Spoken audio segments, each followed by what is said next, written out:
in Kansas City. I don't know what it is with announcers there. They had Tom Brennan a couple of years ago who said Kansas City was the capital of the world. He has not announced since. So it's interesting to see what's going to happen with this other guy. But the A's announcer came on and he had something very interesting to say. Quote, "We had a phenomenal day today." The N word, we're not going to say that, but it was the bad one. The museum and the Arthur Plains barbecue. So that shout out to Kansas City barbecue right there. But do you think he meant it? And does it matter if he meant it or not? I mean, tough to say. I mean, whatever we say in private, right? Obviously, he said it on air. That's a little different. I mean, this isn't South Park when, what was his name? If anyone watches South Park on that, like, if you know, really. Yeah. Yeah. On the game show, the people who annoy you. Yeah. It was naggers, not the hard eye. Yeah. Yeah.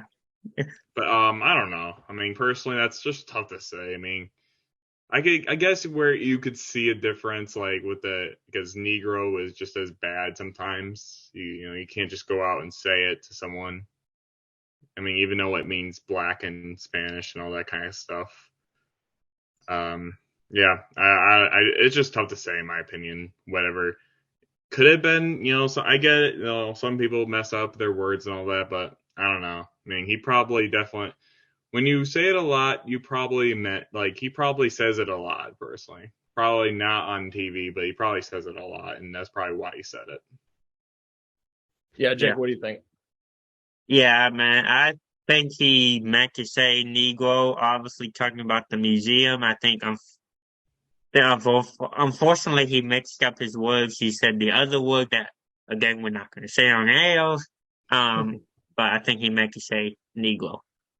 Yeah, there's the two questions, and there's the two questions I asked to Thomas was, number one, did he mean to say it? I obviously don't think so. I don't know where he must be like really old, but like anyone who would know what that word means today, like our age, would be like, come on, what are you thinking? You've got to know that's wrong. Maybe it was a word slip up. Maybe you just didn't know it. I really, like Thomas said on air, I don't think you would make that mistake on purpose. The other guy, when the Tom Brennan guy that I was mentioning, clearly thought he was not on air.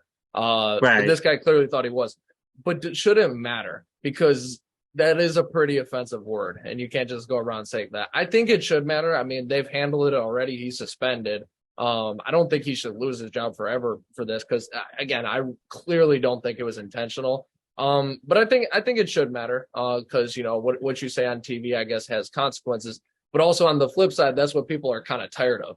They're like, well, if TV is going to censor every little thing and fire someone just because they said this, I could just go to this show on YouTube and they're just cussing left and right. Sure, that might not be etiquette, I guess you could say. But I prefer that style of brand. So there's both sides of it. But no, he should get his little slap on the wrist penalty, and that should be that. But